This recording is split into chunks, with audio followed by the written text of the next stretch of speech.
Hey, how's it going, you guys? Spydeco64 here once again to bring all of you yet another NASCAR Next Gen 164 scale diecast review.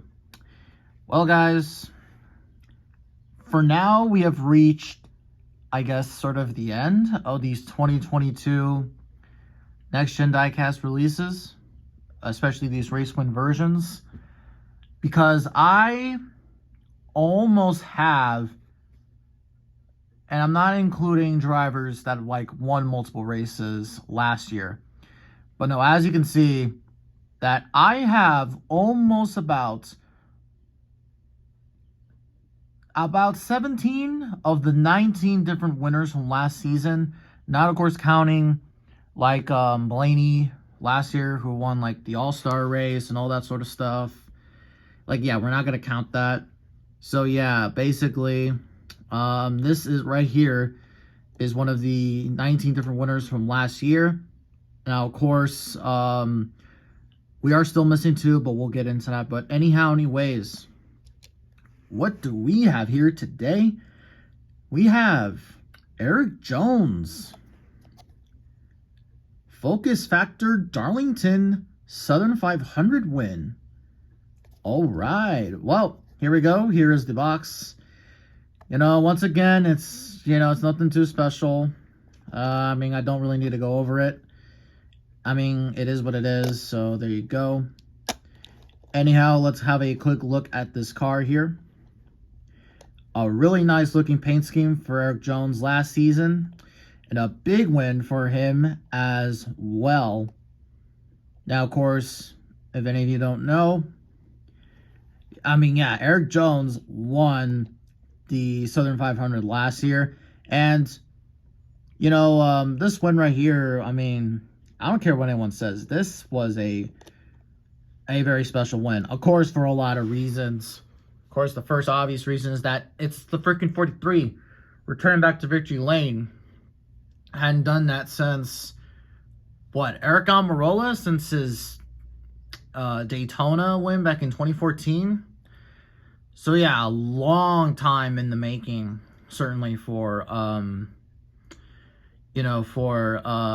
Richard Petty Motorsports. Now, of course, last season there were Petty GMS, and now they're Legacy Motorsport Club, which, if you haven't been keeping up, they've been having a horrible season. All 3 cars, including the one Jimmy Johnson's run. And I also do want to go ahead and just say this about Jimmy Johnson. Prayers to the family especially his wife. If you haven't been keeping up with the news, Jimmy was supposed to run this weekend at the Chicago Street Course, but unfortunately he will not because of a personal family matter. So just everyone, just send a prayer to the Johnson family, or if you aren't really all that religious, just make sure you keep them in your thoughts in this difficult time. But we want to go ahead and we want to talk about this car here. But yeah, this was a big highlight for Petty GMS last year. And yeah, this season has just been outright bad for the team, especially for Erik Jones, because Erik Jones, I have to just say, is such an underrated driver. It was not too long ago when he was competing for championships and was winning races in the Xfinity Series and the Truck Series. He goes up to the Cup Series, has a impressive rookie season. 2018, won that Daytona race, and then 2019 won the Darlington Southern 500, which was his last win before this one again. So yeah, Erik Jones is a threat to win at Darlington most times. Let's see what he'll do if he can defend this win this year. But yeah, and really kind of the thing about Erik Jones is that this was not a luck win. Well, it kind of was, but the fact of the matter was that he was running in the top 5, and while the 43 team was not consistent, they certainly had the speed to win a race, which is kind of why I was expecting, okay, maybe that's one thing that they can prove from this year. And I'm trying to see, there's some weird spot right there, but You would kind of think that Petty GMS would try to develop things for this year, try to be more consistent, and try to get into the playoffs. I think that should have been the goal. Well, I mean, when you really kind of think about it on a piece of paper going into the season, the main goal was for Erik Jones to be more consistent, get into the playoffs, and as for Noah Gragson, it's, to try to, learn everything you can. But no, even Noah Gregson's having a really bad season right now. And the only notable things that he did was trying to pick a fight with Ross Chastain and getting punched in the face because of that stupid haircut, the Edgar haircut, if you ask me, which looks so bad on a white guy. And then, of course, getting into the All-Star race, which they're actually offering the Checkers or Wreckers version of that car, which, hey, I'm all for that. Oh, yeah, by the way, the Checkers or Wreckers race versions also count as well. So, kind of, I'm just saying, expect a Checkers or Wreckers from last season, but won't hold my breath on that. I haven't even talked about this car yet, but I don't know. I just have to get that out of the way just to talk about Legacy Motorsport Club or Petty GMS or whatever the hell you want to call them. But yeah, looking closely at this car, the Focus Factor scheme from last year, I really love this scheme a lot. Too bad they dipped out on Erik Jones. Which you really hate sponsors that freaking do that. NASCAR really has a bad business model, as we all know. But yeah, I absolutely love the green, the dark blue. Yeah, a very pretty looking car. So anyways, let's now go ahead and have a look at the sponsors. Well, if we can. We'll try our best here. So anyways, on the name rail, we got the Chevy bow tie. We got Jones. On the hood, you have, well, it's supposed to say Focus Factor right there, but we have a lot of confetti covering the logo. I'm kind of surprised that they let that slide. I don't know. Maybe they just don't really kind of care. Anyways, here's the front end. Of course, the Chevy nose. There's number 43, Sonunco. Of course, I think it should say Petty GMS right there, but I can't really make it out. And you got Sonunco, and you got Goodyear, NASCAR Cup Series, and then 43.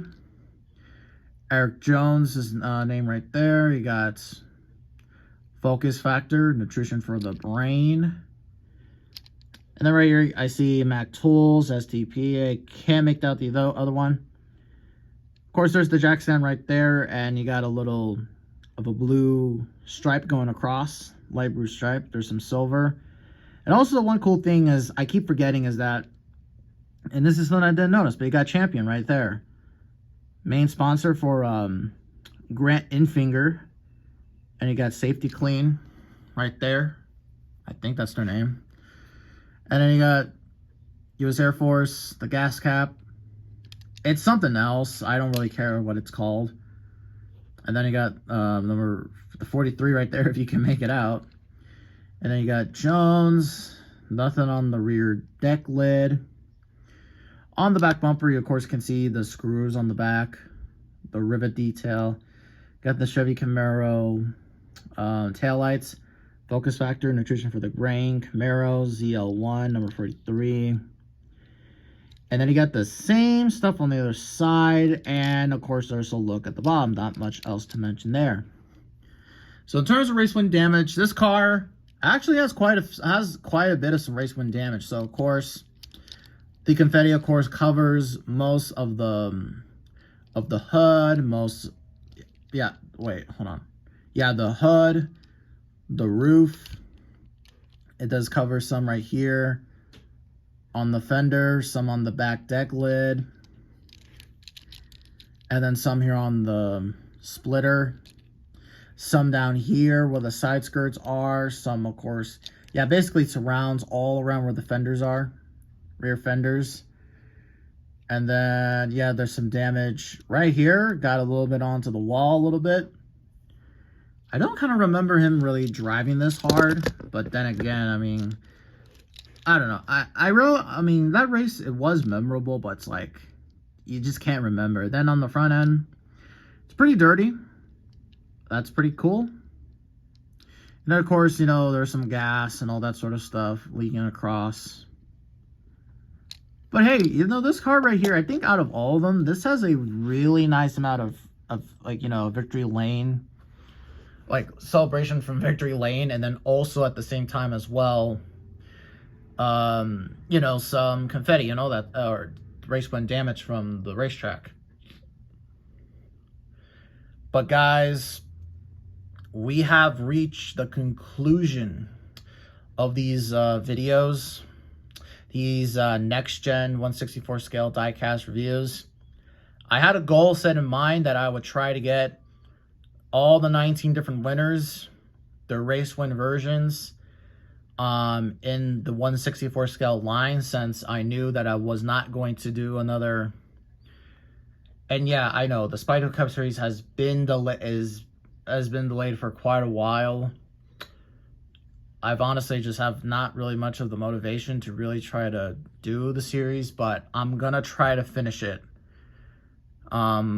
this year and such. I've just been focusing, well, yeah, I've been focusing on a lot of things, and actually, ironically enough, let's actually sort of zoom out here a little bit.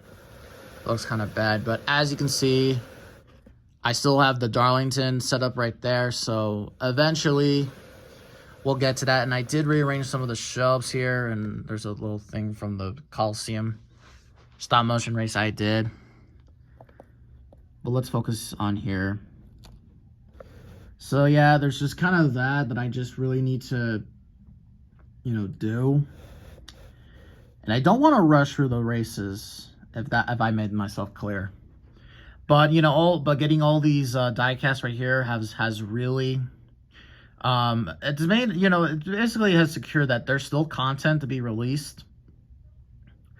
Now, once again, and I actually do want to do a video here one day to show the 1/64 scale or the 2022 race win versions, at least from some of the drivers. Now, of course, you know, like I said before, the goal was to get all of the all the 19 different winners from last season, and that does not count getting the getting any of Joey Logano's multiple victories, or Chase Elliott's, or William Byron, or even Ross Chastain. If they're offered like in the NASCAR Authentics, then sure, we'll do videos on those. But as for now, that's it. Now, if I am correct, the one car before it's officially over is Christopher Bell's wins from last year. I think they're still offering the Martinsville win.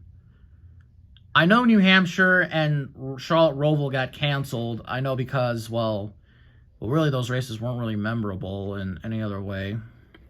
But the Martinsville one is more memorable because of the Hell Melon. So Christopher Bell's is still a little bit of an awkward one. And there are no 2023 releases, so no Martin Truex Jr. LA Clash win, no Ricky Stenhouse Jr. Daytona win, no Kyle Busch Fontana win. Now, I think a lot of people are going to ask, are you going to do the same thing for next year? I know for sure I definitely do plan on actually trying to buy the 1/24 scale of Kyle Busch's Fontana win, because that's the final race that I've seen in person, and I want something to commemorate that. So as of for now, this is going to be the end of NASCAR Next Gen 1/64 scale reviews. I mean, I still will buy some of these. I probably won't review them, really, to be honest. But we'll just have to wait and see how things go. Still expect some trucks and Xfinity reviews. That's for sure. It's always cool doing those. But anyways, this car is out right now. I get it because hey, you don't know when the 43 is going to win next time. So I'm just going to say that. But thank you all so much for watching this video series, and I will see all of you in the next video. See y'all later.